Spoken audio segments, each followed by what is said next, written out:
മാസത്തിൽ സ്വർണം സമ്മാനമായി കൊടുക്കുന്ന സമ്പ്രദായം അഥവാ നാട്ടുനടപ്പ് നല്ലതാണോ അതോ ഒരു ഭാരമാണോ?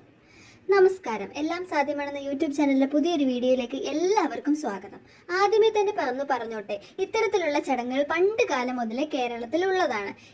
എന്താണ് ഇത്തരം ചടങ്ങുകളുടെ പുറകിലുള്ള സംസ്കാരം എന്ന് നമുക്ക് ആദ്യമേ തന്നെ ഒന്ന് നോക്കാം. പണ്ട് കാലത്ത് ഭർത്തൃ വീട്ടിൽ സാമ്പത്തികമായി അധികം ഉയർച്ചയില്ലാത്ത സമയത്ത് ഭാര്യയുടെയും കുഞ്ഞിന്റെയും സംരക്ഷണത്തിന് വേണ്ടി ഭാര്യ വീട്ടിൽ നിന്ന് കൊടുക്കുന്ന സംഭാവന അല്ലെങ്കിൽ ധനസഹായമായിരുന്നു ഇത്തരത്തിലുള്ള സ്വർണം എന്ന് പറയുന്നത്.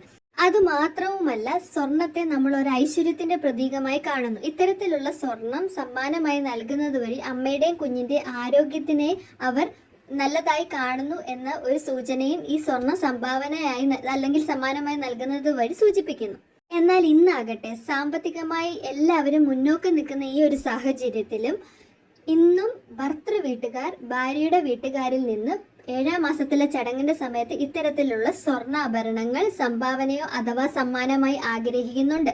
എന്നാൽ ഭാര്യ വീട്ടിൽ സാമ്പത്തികമായി മുന്നോക്കമാണ്, അവർക്ക് കൊടുക്കാൻ വളരെ സന്തോഷത്തിലാണെങ്കിൽ ഇത്തരത്തിലുള്ള സമ്മാനങ്ങൾ കൈമാറുന്നതിൽ ഒരു തെറ്റുമില്ല.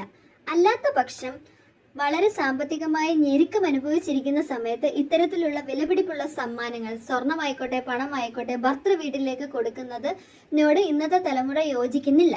7ാം മാസത്തിലെ സീമന്തം പോലെയുള്ള ചടങ്ങുകളോട് വളരെ ലളിതമായി ചെറിയ സമ്മാനങ്ങൾ നൽകി നടത്തുന്നതിനോട് യുവതലമുറ താല്പര്യം കാണിക്കുന്നുണ്ട്. എങ്കിൽ പോലും ഇത്തരത്തിലുള്ള വിലപിടിപ്പുള്ള സമ്മാനങ്ങൾ കൈമാറി സാമ്പത്തിക ഞെരുക്കം ഭാര്യ വീട്ടുകാർ അനുഭവിക്കാൻ യുവതലമുറ ആഗ്രഹിക്കുന്നില്ല. വീഡിയോ ഇഷ്ടമായെങ്കിൽ ലൈക്ക് ചെയ്യാനും ഷെയർ ചെയ്യാനും സബ്സ്ക്രൈബ് ചെയ്യാനും മറക്കരുത്. നിങ്ങളുടെ അഭിപ്രായം, ഇത്തരത്തിലുള്ള സ്വർണം സമ്മാനമായി നൽകുന്ന ചടങ്ങിനോട് നിങ്ങളുടെ അഭിപ്രായം നിങ്ങൾക്ക് കമൻറ്റിലൂടെ രേഖപ്പെടുത്താം. നന്ദി.